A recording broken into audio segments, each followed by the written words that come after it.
The private dining room at Mastro's Beverly Hills sparkled under crystal chandeliers, its floor-to-ceiling windows offering panoramic views of the city sprawling below. Dad's 65th birthday celebration was everything he deserved after 4 decades of building Martinez Construction into one of the most successful development companies in Southern California. 30 family members filled the elegant space, their designer clothes and expensive jewelry reflecting the prosperity that had defined our family for generations. I sat near the middle of the long mahogany table, quietly observing the familiar dance of family dynamics that played out at every major celebration. Dad, resplendent in his custom Brioni suit, held court at the head of the table, regaling guests with stories from his early days in construction when he'd built his first house with nothing but determination and a small bank loan. Mom, elegant in her Chanel dress, played the perfect corporate wife, graciously accepting compliments on the party's elaborate decorations and 7-course meal. The gift-giving portion of the evening was approaching, and I could see family members discreetly checking their phones and adjusting the positioning of their elaborately wrapped presents. This was always the most competitive part of family celebrations, a subtle contest to see who could demonstrate their success and love through the most impressive offerings. Before we move to dessert, Mom announced, tapping her champagne flute with a silver spoon, I think it's time for Eduardo to open his birthday gifts. A murmur of excitement rippled through the room as attention focused on the impressive array of packages arranged on a side table. Each gift was beautifully wrapped in expensive paper and adorned with elaborate bows that probably cost more than most people spent on entire presents. My brother Carlos stood up first, his chest puffed with obvious pride. At 38, he was everything Dad had hoped for in a son: tall, confident, and completely devoted to expanding the family construction empire. His custom Tom Ford tuxedo probably cost more than most people's monthly salary, and he wore it with the casual confidence of someone who'd never worried about money. Dad, this is from Maria and me, Carlos announced, gesturing to his wife who beamed with satisfaction from her seat beside him. We know how much you've been talking about retirement, so we thought it was time to give you something that would help you enjoy it properly. He handed Dad an elegantly wrapped box that clearly contained something heavy and expensive. Dad opened it carefully, his weathered hands revealing a vintage Rolex Submariner in pristine condition. It's a 1953 Submariner, Carlos explained, his voice filled with the satisfaction of someone who'd clearly spent considerable time and money on the perfect gift. Only 500 were ever made, and this one is in museum-quality condition. I had to outbid 2 collectors at auction to get it. Dad's eyes widened as he examined the watch, turning it over to admire the intricate craftsmanship. Carlos, this is incredible. It must have cost a fortune. $47,000, Carlos said with obvious pride, the number dropping into the room like a small bomb. But you're worth every penny, Dad. You've given us everything, and we wanted to give you something truly special in return. The assembled family members murmured their appreciation, clearly impressed by both the gift's rarity and its astronomical price tag. Carlos basked in the attention, his satisfaction obvious as he returned to his seat beside Maria, who was practically glowing with pride at their generous gesture. That's going to be hard to top, joked my Uncle Roberto, Dad's younger brother who'd parlayed his construction background into a successful real estate development business. But I'll give it a try. Uncle Roberto's gift was a leather portfolio containing documents for a week-long luxury cruise through the Mediterranean, complete with first-class flights and 5-star accommodations in Rome and Barcelona. $35,000 for the full package, he announced with obvious satisfaction.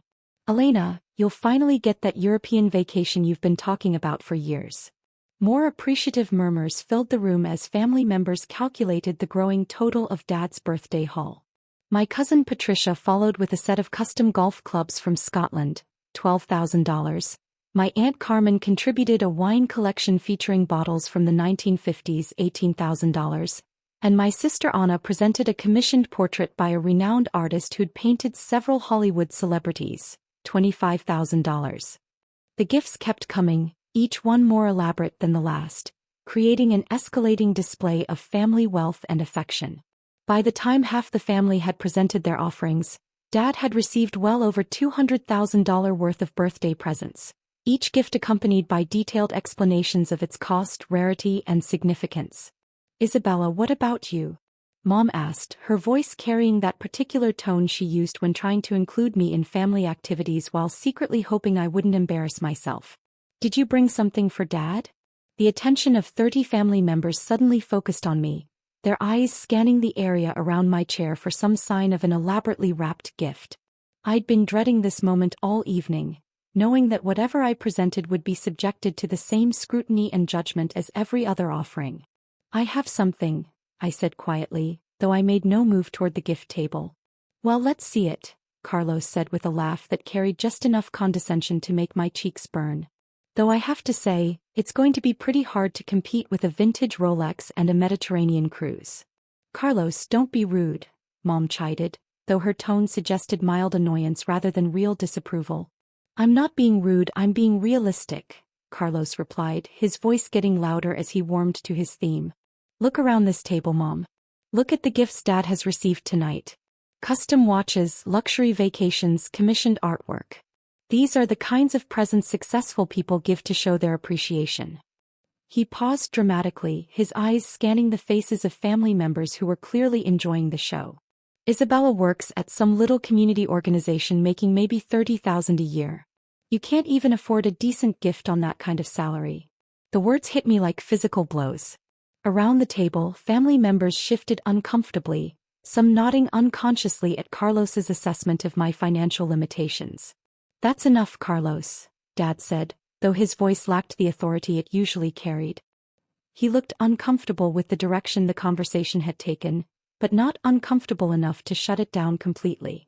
Dad, I'm just being honest, Carlos continued, clearly enjoying the attention and the opportunity to highlight his own success by contrast. Isabella has made her choices in life. She chose social work over business, helping others over helping herself. Those are admirable choices, but they come with financial consequences. Carlos, please, Anna said from across the table, though her voice suggested embarrassment rather than real disagreement with his assessment. Please what? Please pretend that Isabella can compete with the rest of us financially? Please act like her $30,000-a-year job puts her in the same league as successful business owners. The cruelty in his voice was stunning, but what was worse was the way other family members were nodding along with his logic. They'd all made similar calculations about my financial situation and reached similar conclusions about my inability to participate meaningfully in family gift-giving. You can't even afford a decent gift, Carlos said, his voice dripping with false sympathy. And that's okay, Isabella. Not everyone can be successful. Someone has to work in social services, right? The laughter that followed felt like being flayed alive in public. I wanted to sink through the floor and disappear from this nightmare of family humiliation. But instead I reached into my purse and pulled out a simple manila envelope, the kind used for ordinary business correspondence. It looked pathetically modest compared to the elaborate gift wrapping that had defined the evening's presentations. Actually, I said quietly, standing up and walking toward Dad's end of the table, I do have something. I placed the envelope on the table in front of Dad, its plain appearance drawing curious glances from family members who were clearly wondering what kind of gift could be contained in such unremarkable packaging. Happy birthday, Dad, I said simply. Carlos snorted with amusement. What is it? A handmade card. A coupon for a free dinner at some chain restaurant. Open it, I said, returning to my seat while Dad picked up the envelope with obvious curiosity. The room fell silent as Dad carefully opened the envelope and pulled out the documents inside. His expression changed from curiosity to confusion to absolute shock as he processed what he was looking at. Isabella, he said, his voice barely audible, what is this? It's the deed to the lake house, I said simply. The one you've been talking about for the past 10 years. The one on Lake Arrowhead with the private dock and the panoramic mountain views. The silence that followed was so complete I could hear the kitchen staff working in the restaurant below and the distant sound of traffic on Wilshire Boulevard. The lake house. Dad repeated, his voice cracking with disbelief. The Henderson property. I know you've driven by it every summer for the past decade, talking about how it would be the perfect retirement home. So I bought it. Dad's hands were shaking as he examined the property deed, his eyes scanning the legal documents that transferred ownership of his dream home directly to him. You bought it? Mom whispered, her face pale with shock. Last month. The previous owners were finally ready to sell, so I made them an offer they couldn't refuse. Carlos was staring at the documents like they were written in a foreign language he couldn't quite translate. Isabella, that house has been on the market for $3.2 million. I know, I said calmly. That's what I paid for it. The number seemed to suck all the air out of the room. $3.2 million. More money than most of the family members had ever seen in one place. More than many of them were worth individually. 3.2 million, Carlos repeated numbly, his earlier confidence completely evaporated. Plus renovation costs, I added helpfully. The kitchen needed updating and I had the dock rebuilt to Dad's specifications. All in, it was probably closer to 4 million by the time everything was finished. The additional information seemed to break something in Carlos's brain. He was staring at me like I'd just announced that I was actually an alien wearing a human disguise. But how? Anna asked weakly. Isabella, where did you get $4 million? I've been saving up, I said with a slight smile. Turns out my little community organization job pays better than everyone assumed. What community organization? Uncle Roberto asked, his business instincts finally kicking in. What exactly do you do for work? I looked around the table at 30 family members who had spent years making assumptions about my career and financial situation without ever bothering to ask for details. I run a non-profit organization, I said simply. What kind of non-profit? Pressed my cousin David, his attorney mind apparently triggered by the mention of millions of dollars. International development. We focus on education, healthcare, and economic development in underserved communities around the world. That still doesn't explain $4 million, Carlos said, his voice getting shrill with desperation. Non-profit workers don't make that kind of money. You're right, I agreed. Non-profit workers typically don't make enough to buy lake houses for their fathers. Then how? Maria demanded, her voice rising with frustration. Because I don't just work for a non-profit organization, I said quietly. I founded it. I own it. And it's been somewhat more successful than anyone in this family bothered to find out. The revelation hit the table like a tsunami. 30 family members stared at me as if I'd just revealed that I could fly. You founded a nonprofit? Mom asked, her voice barely audible. 6 years ago. We started small, but we've grown pretty quickly. Last year we distributed about $800 million in grants and direct aid to projects in 47 countries. $800 million. The number was so large that several family members made sounds like deflating balloons. 800 million? Patricia whispered. Our operating budget this year is just over $1 billion, I continued, watching their faces as they processed information that completely contradicted everything they thought they knew about my life. $8 billion? Carlos croaked. Give or take a few million. It's hard to be exact when you're dealing with multiple currencies and exchange rates.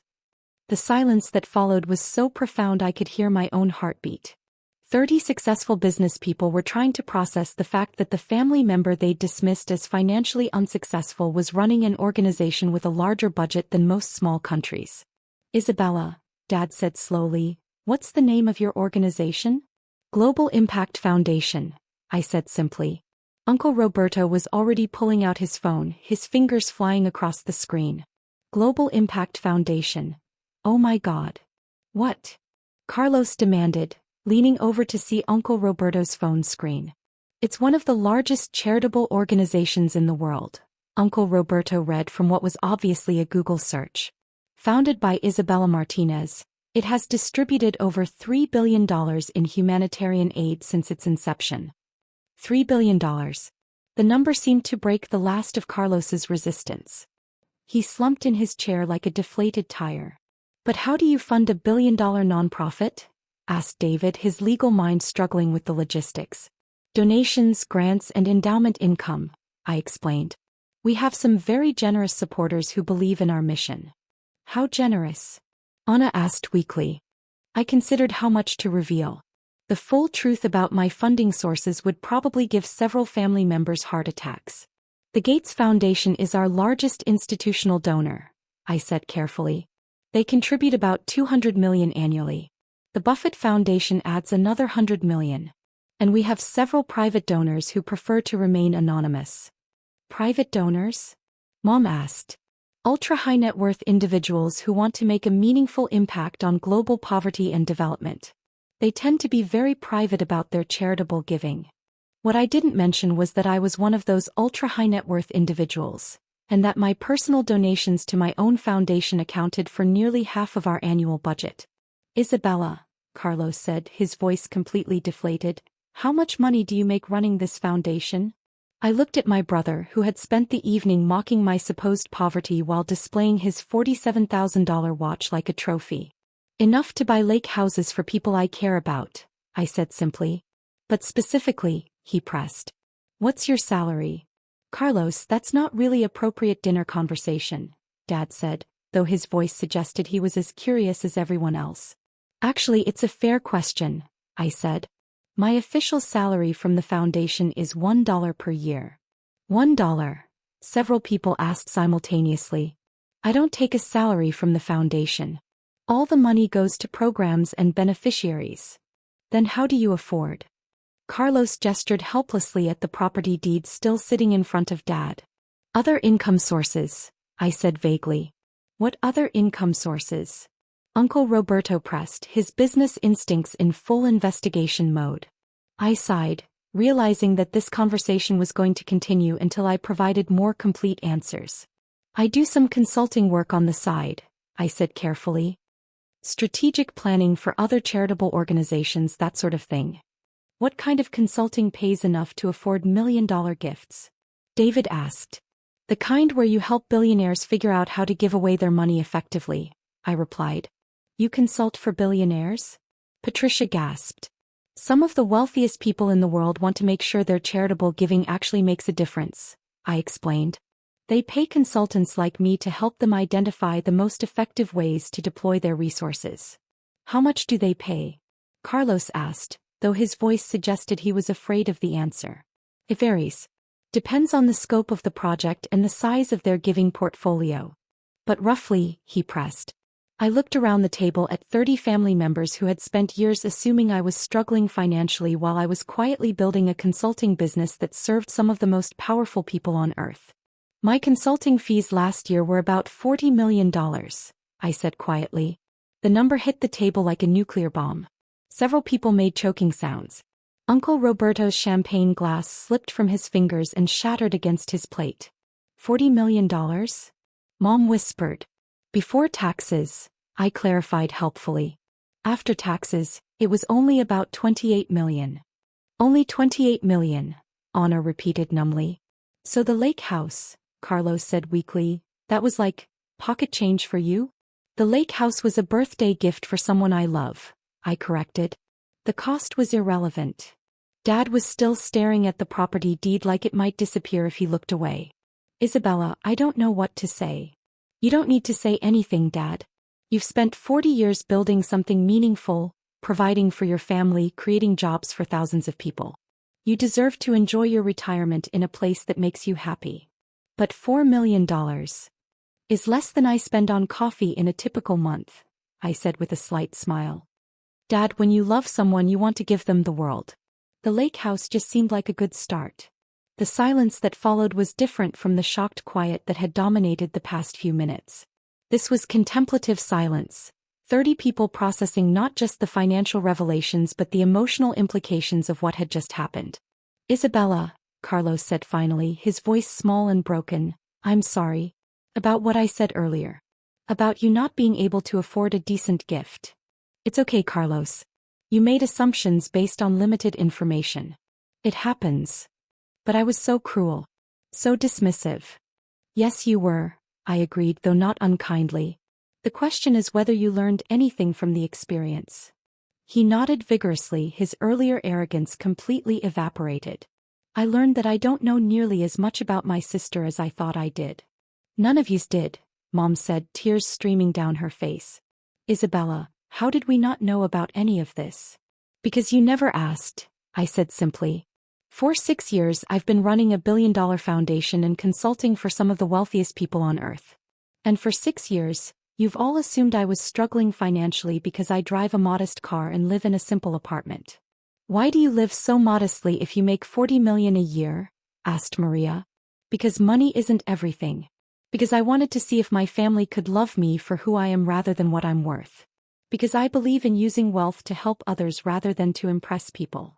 The explanation seemed to resonate with family members who were finally beginning to understand that their assumptions about success and lifestyle had been completely wrong. What happens now? Uncle Roberto asked quietly. How you know the truth, I said. The question is what you do with it. We want to do better, Dad said immediately. All of us. We want to understand your work, support your mission, celebrate your success. I hope so, I said. Because despite everything I love this family. But I won't tolerate being treated like a failure anymore.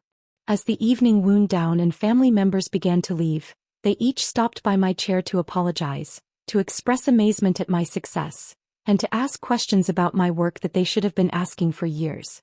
Carlos was the last to approach, his earlier confidence replaced by genuine humility. Isabella, he said quietly, the watch I gave Dad cost $47,000. I thought that made me generous. It did make you generous, I said. You gave him something meaningful that you knew he would love. But $4 million. Carlos, it's not about the money. It's about understanding what would make Dad truly happy and having the means to provide it. He nodded, processing the distinction between expensive gifts and meaningful ones. Can I ask you something? He said. Of course. The consulting work, the billionaire clients. Are you happy? Are you fulfilled? I considered the question, looking out at the city lights twinkling below us. I'm happy because I'm able to help people, I said finally. The money is just a tool. The satisfaction comes from knowing that the work we do actually changes lives. I think I understand, he said, though his voice suggested he was still processing everything he'd learned. As I drove home to my modest apartment, the same apartment my family had pitied for years, I reflected on the evening's revelations. The secret I'd kept for 6 years was finally out. My family knew the truth about my work, my income, and my ability to afford lake houses as birthday gifts. But more importantly, they finally understood that success wasn't just about what you earned or what you owned. It was about what you built, what you contributed, and how you used your resources to make the world a little bit better. The lake house deed sat in Dad's jacket pocket, a $4 million reminder that sometimes the most meaningful gifts come from the people you least expect to be able to afford them. And maybe, just maybe, that was enough to start rebuilding our family relationships on a foundation of respect rather than assumptions about who was successful and who wasn't. After all, anyone can buy an expensive watch. It takes something special to buy someone their dreams.